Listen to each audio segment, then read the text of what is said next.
We hope you had a wonderful Thanksgiving, but Feast Week isn't over, folks. There's plenty more in store for you, and we're here to help guide you to some winning bets this weekend here on the 10. I'm your host, Greg Waddell, joined by the amazing Doug Kezirian.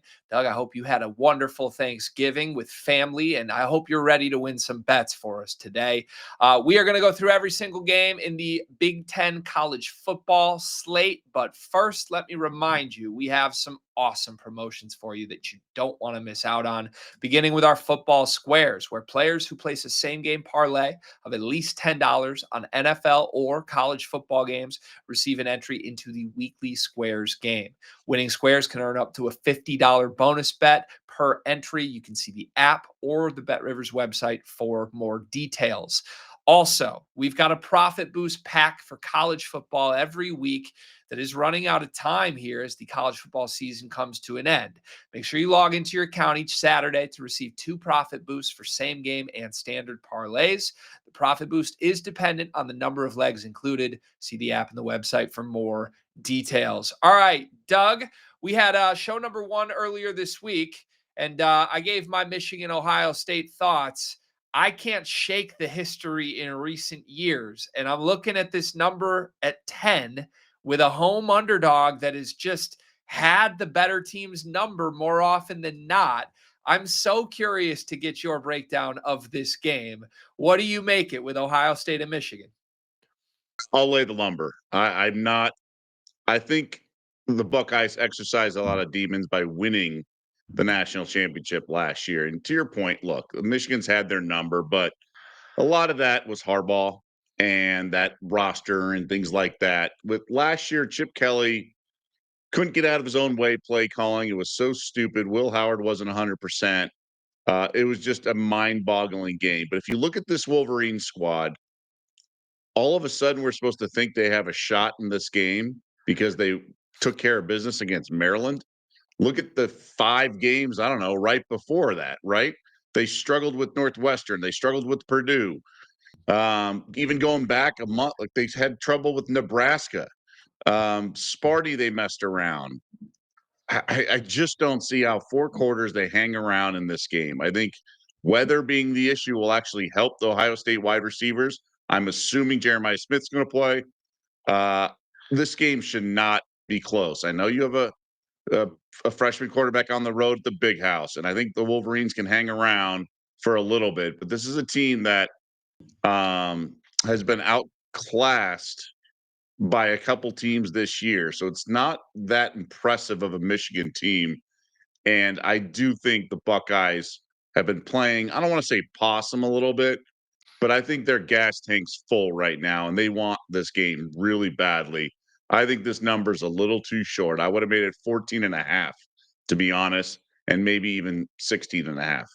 So if Ohio State really is the number 1 team in the country, honestly, they've been getting a free pass all season because they played the number 1 team to open the season, but that Texas team was not what we thought they were, right?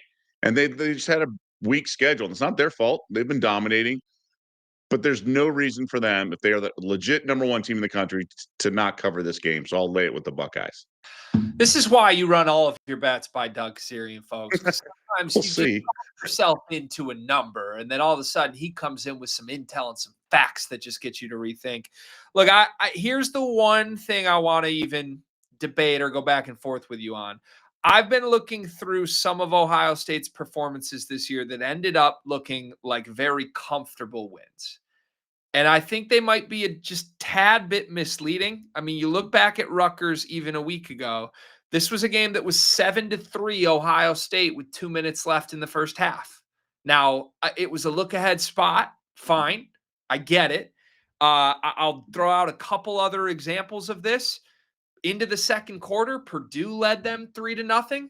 You go back to that Penn State game, which I believe was 17-14 at halftime. I mean, look, I know Ohio State's good. I think they are the number 1 team in the country. But I also think there is a whole lot of value in a rivalry like this to an entire locker room full of guys that have not lost to one side or beaten one side. Now, you could debate on the transfer portal's impact on this. There's a whole lot of new faces that have just never played in this rivalry game. but it has started at the top. And you go back to that baffling game plan a year ago. It's been a couple years of baffling game plans from Ohio State. It's not just that they want to beat Michigan, they want to beat them stylistically through the trenches and out toughing the Michigan Wolverines. I wonder if Ohio State at all plays with their food the way they did against Rutgers or Penn State or Purdue. Do they look up 3 points at halftime in this game and get tight? I would Yeah. think Ryan Day does, and it's an emotional handicap. It's a spot bet for me, given that Michigan does need a win to stay in the college football playoff, and I would think maybe in the back of Ohio State's mind somewhere, there's that reminder that, hey, if we lose this game, we can still win the national title. We did it last year, and it was fine. It's a weird game. I think you've convinced me to stay away from it, but does anything I'm saying here resonate with you at all, or do you just think Yeah, absolutely. The trenches. So I was on Michigan a couple years ago, not last year, but a couple years ago because of the trenches. I think that Ohio State was a little bit of a farce. First of all, I don't think Julian Sain should be anywhere close in the Heisman Trophy conversation. He's not the most outstanding player in college football, which is the definition of the award. We saw that last week with his pedestrian numbers without Jeremiah Smith, and he's just not been there. Their defense is their calling card and things like that. That's why I don't think Michigan's going to be able to do much offensively. I just think if you took the Michigan performance last week and moved it earlier in the season, this line would be so much higher just because the Wolverines have been stumbling lately. Now, there is obviously a path because there's always a path in any game, especially with a rivalry game and a home underdog. And I just think Ohio State has to let it rip. And if they don't, like they probably shouldn't be the number one team in the country right now. They're getting a pass on brand. If these two uniforms were switched with Ohio State and Indiana, and the Hoosiers had the win at Oregon, if you flip that, so it's like the Buckeyes had the win at Oregon, they'd be the number one team in the country. I don't know why the Buckeyes are ranked number one, but they're top three, top four. They're undefeated, obviously. I just think it's a chance. Like they want this game more than anything, and I do think that will kind of translate out or domino effect, and they're going to have that tenacity they need in this kind of a game to match the Wolverines, who are going to be the home underdog. It's officially a stay away from me, which is a sign of respect, Mr. Kezirian. Salute you, my friend. All right, down the list we go here. Other big games on the schedule, lots to play for plenty of teams, including the Oregon Ducks. One win away from a spot in the college football playoff. The Ducks favored by 6.5 here on the road against a Washington team that can hang with good teams. They can put points on the board. The total here is 51. I mean, my initial instinct here was Oregon's got a lot to play for. Dan Lanning motivational speeches are back on my timeline right now. This might be all Ducks, but the more I look at this line, this is a dangerous spot for an Oregon team against a Washington team that's game for putting points on the board. What do you make here? If it were a full 7, I would take the Huskies here. I just wonder about Jed Fish. I feel like we have the same conversation every week regarding him. Is why isn't this team a little better? He's such a good coach, all that stuff. And then you talk about the potential rumors. He could go to his alma mater with the domino effect of the coaching carousel. I just wonder if there's going to be a little bit of a distraction component, like we've seen certain coaches over the years who may not be 100% fixated on a game, given that their career may take them elsewhere. I mean, Washington has had a fine season. Totally, that Ohio State game was weird. They had the phantom pass interference, and they didn't show up against Michigan and Wisconsin because they've been terrible on the road. But that's not what we're discussing here. We're discussing them at home against Oregon. And Ducks have a couple injuries I'm keeping an eye on. I think 7's probably a buy point for me on Washington. But I do think Oregon, and we touched on it last week, and they covered the big numbers. The bad weather was kind of wreaking havoc on their schedule and some of their numbers coming into last week's game against USC. And then they obviously had the clear skies. I think Oregon just is more reliable in this situation. Washington's been disappointing in their big games, and just the giant question mark with Fish. But I probably would take the bait if it were a full 7. And I know you can do that awesomely at the Bet Rivers app, but just not at that juice. Yep. Yeah, I feel you. It's a number bet for me. If it gets to 7, I think you add it to the card. And great point. You can get there if you want to, but it's obviously going to change the odds along with it. Okay, down the list we go. Penn State and Rutgers, the Nittany Lions finally got that emotional victory they were looking for last week. Hand up. I was on Nebraska, and I could not have been more wrong. I do think that performance said a lot about the state of the post Dylan Raiola injury Nebraska offense. However, Penn State getting some love here. 13.5 point favorites on the road against Rutgers. Our total is 56. Doug, if I know you, I suspect you're going to like the home dog here. Am I onto something? Well, normally, yes, because I think the Rutgers offense can do some stuff here, but Penn State's covered 5 straight games, Greg, and they're doing more than just trying to win one for the Gipper or their coach, right? They've won a couple. I mean, they're the hottest team in the country, and they're 1 away from bowl eligibility, which is not something I expected to say when the wheels came off and they went to Ohio State and got, sort of pulled away to the Buckeyes. I've been really impressed with what's going on in Happy Valley, just given the season they've had and how they've closed the season so strong. I like this Rutgers squad. I've bet on them a couple times. They're 1 win away from bowl eligibility as well. So this might be the best game outside of Michigan, Ohio State, in the conference. I just think the Nittany Lions have manhandled their opponents, and Rutgers might have some trouble with that offense clicking if Penn State's physicality. And this might be a game like we see against Sparty. Now, that Sparty game, that final score is a little misleading. Could have been a 7 point margin at the end.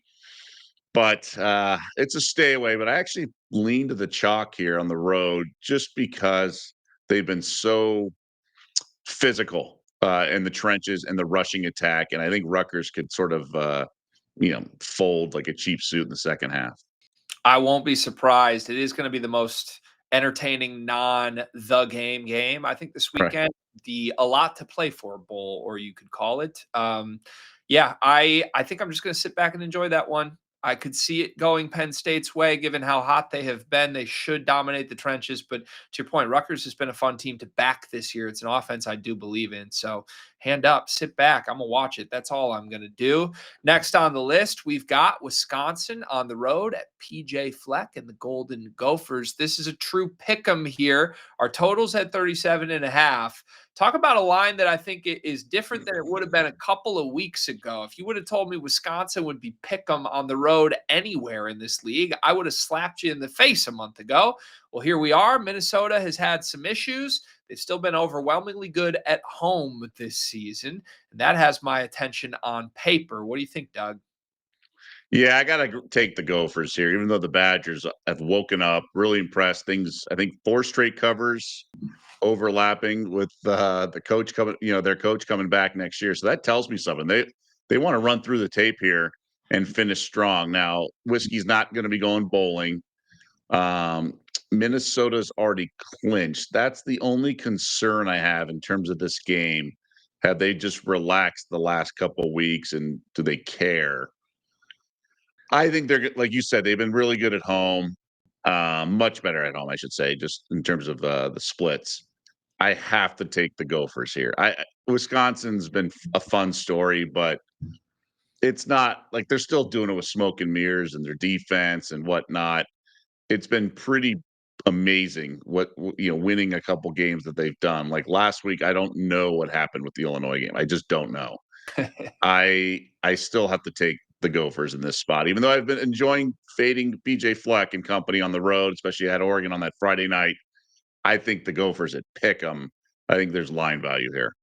I think I might know what happened in that Illinois-Wisconsin game. A couple special teams errors, uncharacteristic from the Illini. They put themselves in bad spots. They got behind early, and I think Illinois is a very different team when they fall behind early than when they have a lead, as evidenced by letting it snowball against Signetti to a 60-point loss earlier this year. I have to just play the home away splits here. Wisconsin is 0-4 on the road. Minnesota is 6-0 at home. And that's enough for me. I know it sounds elementary. It probably is, but even though they've already clinched a bowl game, to me, this is, a senior day game for a team that has taken a lot of pride in winning these games this year in front of their home crowd. It's a total letdown spot after the most surprising Wisconsin win of the year against, Minnesota on the road in Wrigley Field last week. Let one slip against a Northwestern team I really respect and lost on the last second field goal. It's a bounce back versus a letdown versus a great home team versus a terrible road team. Pick'em feels like a gift. I would have made this Minnesota by over a field goal, -3.5. And I think you've got to play it. Next on the list, it's Maryland and Michigan State, the Spartans. How many emotional punches to the throat can this program take? They thought they had Iowa last week at Kinnick. Here they are, favored by 4 in the final game of the season against Maryland, who jumped on the Wolverines early in that game a week ago. Totals 48.5. Do you like anything here, Doug? Not very often you get 1-7 in conference play laying points, let alone over a field goal. But that's because the Terps are 0-8 in conference play. I fundamentally cannot lay the points with Sparty. I just cannot. But I kind of don't want any part of this Terps team. We saw it coming, right? They opened the year 3-0, conference play starts. They get the nice win at Camp Randall. Everyone's like, hey, they might be for real. Well, it turns out the Badgers were not, and that was a fluky score. But it's just when Loxley gets to November and October even, it's just what is going on. So I can't, you know, with a sound mind take points here. I even though the matchup and everything, I have to take the 4 on a lean, but I'm just not ready to fire here. I mean, Michigan State showed me something a little bit last week, but I don't know if that was Iowa running on empty. It probably was. We saw the fourth quarter, it's sort of the most Iowa ending and how they managed to get the W. I don't believe much in this Michigan State team. I can't lay the 4 points, but I don't want to grab either. I mean, you just a death wish to take such a short number for the Terps in late November, given how the last 2 months have gone. Yeah, we said there was the quote unquote something to play for, a lot to play for game. To me, this is the nothing to play for bowl. Both these teams have been eliminated from bowl eligibility. You could convince me Jonathan Smith at home is coaching for his job. I think he's been coaching for his job for a month and there's still no updates. He literally was at the podium this week and reporters are asking, have you had conversations about your future? He's like, yeah, your guess is as good as mine. I don't know. We haven't won a game in conference. Vibes are all time bad with Michigan State right now. However, as they sit here winless in Big Ten play, believe they're 6-2 against the spread. So it's crazy. It's baffling that this team is a 4-point favorite, but I can't touch it either way. I want no part of Maryland either. I won't be surprised by any sort of outcome in this game. I just want to get to the finish line, quite frankly, for both of these team seasons. And I think there's probably some players in the locker room that feel the same. 2 more How games. much? How much do you think they want if they're a Big Ten win, Sparty? How badly do they think they want that? Like that's one thing they all probably want to play for, right? My handicap here with Michigan State has been so weird in recent weeks because they are missing so many players that to me there's almost end of the bench guys getting opportunities that have played inspired football, whether it's win one for the Gipper or whether it's just, hey, we want to put some things on tape for the future of our careers. I do think this is a group that is still playing hard. I think you could say the same thing for Maryland, given the fact they got up for the Michigan game. But, then you could convince me that snowballed and maybe now they feel the fork has been stuck and there's nothing to play for here. If we were playing the motivational handicap game, I do think Michigan State at home is the side to back. That would be the angle that talks me into Michigan State -4. But if you're brave enough to back this Spartans team by more than a field goal against anybody, tell me where to send my flowers because you've got some gusto to you. Let's go to the final 2 games on the card here. It's Northwestern at Illinois. This is Luke Altmaier, his senior day, along with plenty of other veterans who are part of the 16 returning starters from Illinois from last season.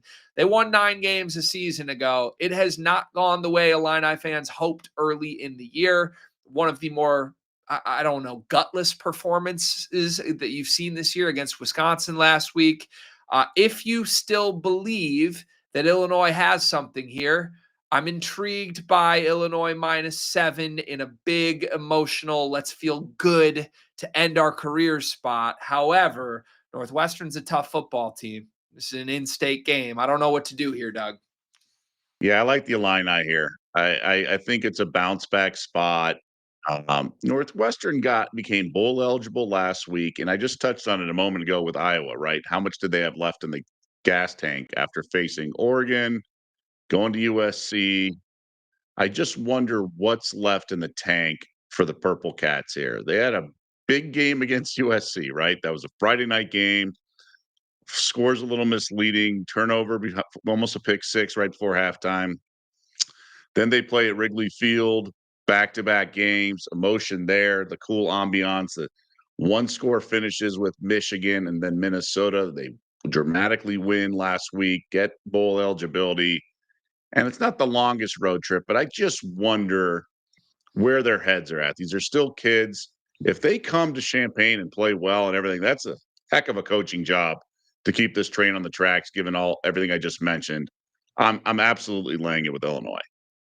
I think that's the right side. It's the side I was hoping to hear you advocate Yeah, for. you're fighting a line. Listen, I've loved this team. I had a preseason ticket on a college football playoff appearance from Illinois, and thank God Indiana's going to deliver. I backed both those teams, and we needed one Nice. of them to profit, and it paid off for me. Thanks, Kurt Signetti. But look, I really can't explain the Wisconsin game. I know I tried to when we did the Wisconsin preview here. It was just uncharacteristic from a veteran team that really usually does not beat themselves, and I feel they beat themselves against Wisconsin. Now, you can't beat yourselves against Northwestern. I don't care if they, spot wise, if they've already clinched a bowl. That's just a program that is gritty, that will hang around in games they shouldn't. And to me, they shouldn't here. I think Illinois is a sizably better football team. It's been a very up and down year. But this is not an Illinois team that, for once this season, has quote unquote given up on the season or beaten themselves emotionally too much. Last week was a strange game. You can make the argument that was the falling off point, but this is one final opportunity for a group of guys on this team that have had successful seasons, that have really left their mark on this program, to end it on a high note. I just would be stunned if they go out with anything other than their best. And to me, their best is significantly better than a 7-point win over Northwestern. So I'm with you on the Illini. One more game this week. It's out on the West Coast, UCLA and USC. A 22.5-point line here for the Trojans. Our total is 59. You're making a face. It's a strange number here. What do we do? I mean, obviously the spot, right? We're all playing amateur psychologists after USC's disappointing performance against Oregon. Like, where their heads at? You could say, oh, it's a rivalry game, the victory bell. It's a rivalry game, obviously, but it's not Michigan, Ohio State. Like, I love USC, UCLA. I'm from LA. I know the rivalry. There's the college football has been jaded a little bit with the playoff. The playoff has changed everything, right? Like I think Pitt's going to lose. Sorry, Pitt's going to beat Miami because the Hurricanes players have been whining about Notre Dame for a couple weeks, and they're going to go to cold weather and lose. That's my prediction there. But I just don't know if the USC players care that much. I really don't. Once you get eliminated from the playoff, that's the big thing. That's why Lincoln Riley has the number one recruiting class. That's what they care about. I think they're going to win on talent alone. The problem, and the reason I was smiling is just this UCLA team has been just burning me left and right. I've kind of taken the ugly dog a couple times over the last month, and they just haven't delivered, right? They've gotten blown out in 3 of the 4 games. Nebraska was the one game they hung around in. I think maybe a USC first half, something like that. I just worry that they're going to be overwhelmed and outmatched here. Nico stinks. They were terrible last week. Watched him with sitting players, and they were so bad last week. And I think USC players, having seen that game, I don't know, like here in Vegas a couple weeks ago, right? CD Lamb and some guys were out drinking the night before facing the Raiders. I don't in this big emotional game where they cared about and the fallen teammate. They're still going out. Like, I wonder what's going on in the USC locker room right now. So I think UCLA first half, something like that. That's got to be the best angle to play here. I like the first half, shout. I just with UCLA, I've tried to talk myself into this team to no avail many times in the second half of the season, and I still believe they can move the ball. I like the OC. I like the way they Yeah. play. And USC is such a vulnerable defense. Like if you have a pulse, you should be able to keep things interesting. It just truly is a team in UCLA right now. I can't get there for 60 minutes. I think I can get there for 15 to 30 minutes. So I'd be looking at first quarter. I'd be looking at first half. I think that's the way to approach it. I do not endorse backing the Bruins over the course of a full 60-minute football game right now. And at a certain point, the caliber should play out for USC. But it's a big number at 22.5. That's I a mean, strange number. should USC punt at all? Like they shouldn't, No, right? Like they just need to get the ball across midfield. So they need like a couple first downs, and they should never punt against this UCLA defense. no chance. Which honestly, the more we talk this through, 59 has my attention. Like, could USC get to 50 in this game? I don't think that's crazy. And UCLA could have a Is big. Nico playing? I mean, I don't even know if he's playing. That's the problem. Yeah, there's so many variables in this game. It's that time of year. Variables come in for bad teams, and UCLA qualifies as a bad team. All right, we've made it through the entire card here. Thank you so much for supporting this show throughout the year. It's been fun to come on here twice a week and talk Big Ten betting with Doug and Troy Macker, who isn't with us today. But we'll have more for you in store as basketball season continues to heat up. For now, let's close the show with our best bets for the final week of the Big Ten football regular season. What are you going to go with, Doug? Vanity is keeping me from taking the Buckeyes. I just don't want to have egg on my face if they don't deliver yet again. And it's like, how did I not see this coming? Home underdog, double digits, all that stuff.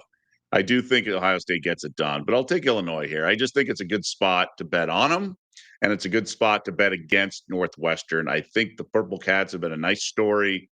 They're always good in the underdog role, but I just think they're going to be out of gas in this game. And kind of like Iowa was last week, just didn't have it. And I don't think the Wildcats will have it in this game. So I'm going to lay 7 with Illinois. I have faith in them to get on back on track and light it up. I am standing with you on the Illini, and I'm going to give out my best bet, which is the other bet I know we're standing in tandem on. Give me Minnesota. Give me Minnesota money line. I'll take the unbeaten team at home against the winless team on the road. Bounce back spot versus letdown spot. Everything screams PJ Fleck closes the season on a high note. We get to put our arms around each other in unison to close the regular season, Doug. That feels good to me. Reminder, this is part of the Bet Rivers Sports Network, where you can also get Sports Better's Paradise with the great Jimmy Ott every single week. We are part of College Sports Rush here. Make sure you subscribe on YouTube so you don't miss any of these new episodes. College basketball season will roll on. We've got bowl season and more for you as well. So don't worry, we'll still have plenty of Big Ten betting content for you. For Doug, for Troy, for our entire team behind the scenes, happy Thanksgiving. Enjoy your weekend with family. We'll see you again next week.